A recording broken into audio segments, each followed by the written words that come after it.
I've changed. Not as much as Bruce Jenner, obviously. Lucky for me, the Hollywood foreign press can barely speak English, and they've no idea what Twitter is. So I got offered this gig by fax. So let's go out with a bang. Let's have a laugh at your expense, shall we? Remember, they're just jokes. Woke culture has comedy in the chokehold, but Ricky Gervais is here to break free. With zero mercy, he's taking aim at everything that's killing the laughter in 2024. Gervais starts his takedown of modern comedy by pointing out something that we should all be aware of by now: humor is subjective. It's personal. Just because you don't find a joke funny doesn't mean the joke isn't funny. It just means you don't get it, and that's okay. But what's not okay is turning your personal sense of humor into a global edict of unfunny. When someone says to me about another comedian, they say, oh, they're not funny. Even if I agree with them, I stand up and I say, well, you can't say that. You've got to say, you don't find them funny, you know. In a world where even punchlines come with warning labels, Gervais doesn't just push boundaries, he bulldozes them. While everyone else is walking on eggshells, Ricky's smashing them. We're in a world now where the punchline is constantly being policed because of the rise of woke comedy, where jokes come with trigger warnings, and everyone's tiptoeing like they're in a minefield of potential offense. And what's his reaction to this new form of ultra-safe comedy? Well, let's just say he'd rather watch Louis C.K. do what got him cancelled. I'd rather watch Louis C.K. masturbate, he jokes, immediately followed by a reminder that, yeah, Louis is cancelled, which in today's world means you're never allowed to apologize and move on. You're stuck in comedian purgatory forever. I tried to watch a bit of it, and I decided I'd rather watch Louis C.K. masturbate. Can't mention him anymore, he's cancelled. Not enough to apologise and move on. You've got to... Remember the infamous Caitlyn Jenner joke? The woke mob labelled it transphobic, but Gervais says they missed the point entirely. The joke wasn't about her transition, it was about her driving record, a hilarious reminder of how outrage culture often misses the real target. But here's the kicker. Ricky insists it wasn't transphobic at all. The joke wasn't even about that part of her identity, it was about her driving record. So I just go, relax, I'm going to be nice tonight. I've changed. Not as much as Bruce Jenner, obviously. Now, was it about her transition? Nope.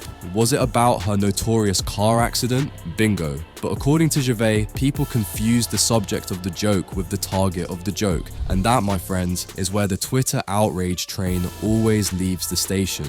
Cancel culture is the world we live in now, and Ricky is having none of it. He lays out the problem as plainly as you could imagine. In 2024, things that were once considered normal are now social landmines waiting to explode. The worst thing you can say today is, women don't have penises, right? Now, no one saw that coming. And it's true, no one saw that coming. Literally no one. You won't find a 10-year-old tweet of someone ranting about how women don't have penises because, as Gervais hilariously explains, we didn't think we had to. He nails the absurdity of modern cancel culture by highlighting how unpredictable the future of offense can be. You're the type of person to revel in someone getting cancelled for something they said 10 years ago. You're just ensuring that one day you'll be cancelled for something you said today. In other words, we're all on borrowed time, folks. One of Gervais's key points, and the one that drives the woke crowd crazy, is that making jokes about bad things isn't the same as condoning bad things. He argues that the context and intent behind the joke matter. For example, when someone once told him, "You should never joke about the Holocaust or famine," Gervais's response was classic, that the Holocaust killed children, food allergies didn't. Let that sink in. The irony here is that someone was more outraged by a joke about allergies than one about one of the most horrifying events in human history. Comedy isn't about avoiding tough topics, it's about confronting them, satirizing them, and, in many cases, making us think about them in ways we normally wouldn't. Gervais dives headfirst into the gender identity debate, not to mock identities, but to challenge how aggressively the conversation has shifted. The punchline? It's not about people, it's about society's over-the-top reactions. Of course, it's all tongue-in-cheek. The humor comes from pointing out the absurdity in how aggressively the conversation around gender has shifted, often without room for discussion. In Gervais's world, the joke is in the overreaction, not the identities themselves. If you're watching a Ricky Gervais show, you're signing up for irony. His jokes about women, minorities, or sensitive subjects aren't meant to perpetuate harmful stereotypes. They're meant to expose the people who believe those stereotypes. When he says there are loads of funny women like,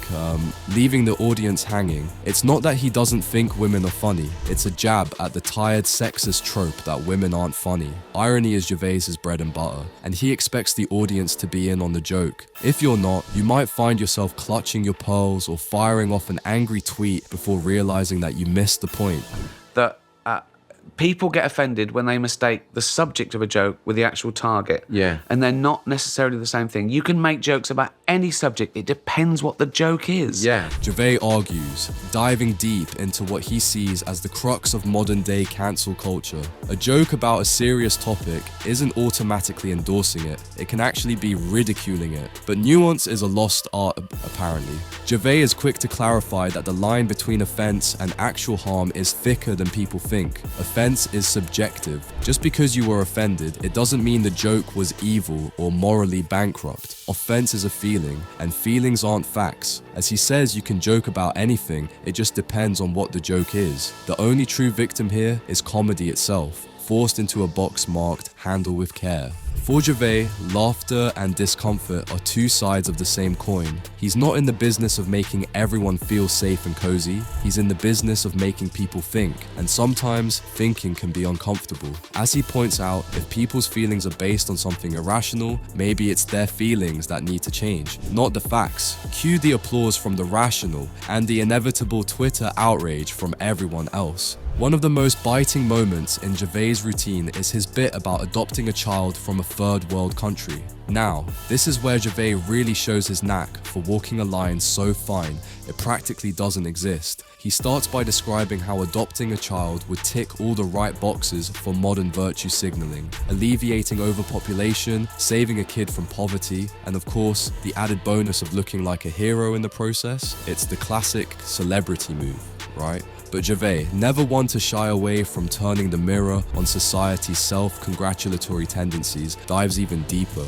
He imagines telling the adopted child how lucky they are to be saved, while reminding them that the other kids in the village didn't make it out. Talk about dark humor, but the point is clear. Sometimes, behind the glow of altruism, there's a whole lot of narcissism. It's the ultimate humble brag. Gervais isn't mocking the act of adoption itself. Instead, he's critiquing the self-righteousness that often accompanies such acts, especially when they're done for public applause rather than genuine goodwill. It's a satire of our performative age, where doing good is less about actually helping people and more about looking good while doing it. And let's face it, Gervais doesn't miss a chance to poke at those who love to flaunt their humanitarian side for likes and retweets. What Gervais does best is taking you on a journey through his jokes. It's a bit like leading you through a haunted house where you're constantly wondering, you're not just laughing, you're reflecting. His bit about gender identity, where he jokes about old-fashioned women, the ones with wombs, is another masterclass in pushing boundaries to make a point. He's not attacking trans people,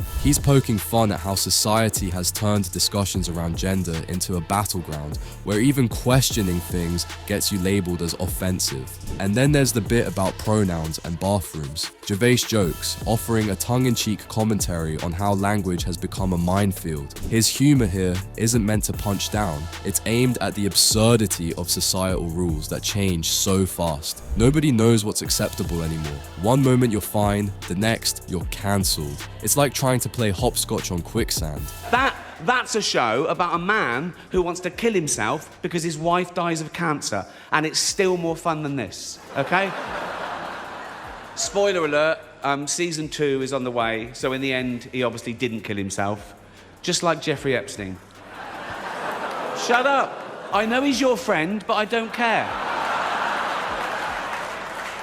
Gervais jokes are meant to push boundaries, make people uncomfortable, and spark debate, as Gervais insists that there's nothing sacred, and that's how it should be. If we protect people from feeling offended at all costs, we lose the ability to laugh at ourselves, at the world, and at the absurdity of existence. Gervais doesn't just tear down woke culture, he demolishes the walls we build around humor to keep it safe. And in doing so, he reminds us that the funniest, most thought-provoking comedy is the kind that doesn't ask for permission.